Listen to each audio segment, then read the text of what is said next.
Le 29 octobre dernier, les ONG Bloom et Foodwatch publient les résultats d'une enquête qui aura un retentissement immédiat. Dans leur rapport, les deux organisations révèlent que sur 148 boîtes de thon en conserve achetées en France, Allemagne, Angleterre, Espagne et Italie, 100% d'entre elles sont contaminées au mercure. Et 57% dépassent même la teneur maximale autorisée de 0,3 mg par kilo de produit. Mais qu'est-ce qu'on risque vraiment ? Et comment éviter de se retrouver avec trop de mercure dans nos assiettes ? Bonjour à toutes et à tous, je suis Maëlle Diallo et cette semaine dans Futura Santé, on décrypte le scandale du thon contaminé et on vous donne des conseils pour vous protéger. Déjà, il faut savoir que le thon n'est pas le seul poisson qui peut contenir du mercure. C'est aussi le cas de l'espadon, de la dorade ou du bar par exemple. Certains crustacés comme les huîtres ou les moules sont aussi concernés par de fortes concentrations en mercure. Vous vous demandez sûrement comment ce mercure atterrit dans l'organisme de tous ces êtres aquatiques. Eh bien tout simplement car il y a une faible concentration de mercure dans les eaux, ou plutôt de méthylmercure. Je m'explique. Par des causes naturelles, comme l'activité volcanique par exemple, et surtout industrielles, comme les émissions chimiques, chaque année, quelques tonnes de mercure se retrouvent projetées dans l'atmosphère avant de retomber dans les océans.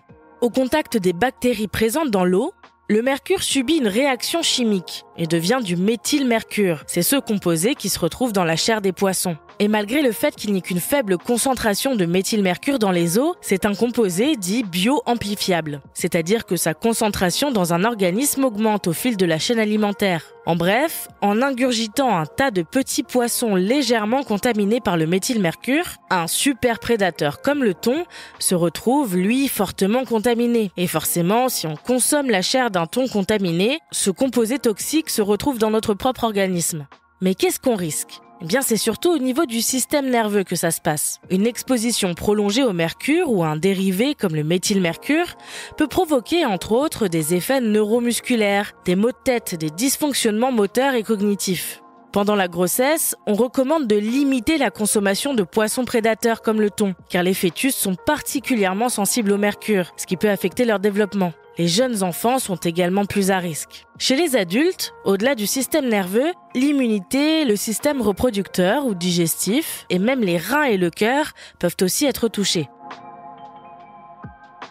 En réponse au communiqué de Foodwatch et Bloom, qui l'impliquaient fortement dans ce scandale, la marque Petit Navire a répondu qu'elle réalisait des tests mensuels sur sa marchandise et qu'au cours des 270 contrôles menés ces 3 dernières années, le taux de mercure de ces produits se situait en dessous des recommandations européennes. Pour les ONG, ce n'est pas suffisant, car les lois en vigueur ne fixent pas la fréquence ou l'étape de la chaîne de production à laquelle doivent être effectués les tests.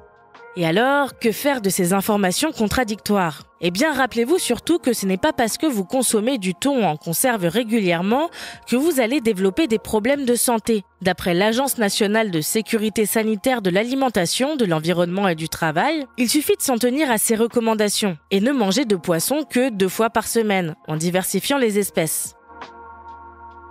C'est tout pour cet épisode de Futura Santé. Si ce podcast vous plaît, pensez à lui laisser une note et un commentaire. Et n'hésitez pas à le partager autour de vous. Cette semaine, je vous recommande notre dernier épisode de Futura Flash, dans lequel Mélissa Lepoureau vous dit tout sur le mois sans tabac et les impacts de la cigarette. Pour le reste, je vous souhaite une excellente journée ou une très bonne soirée.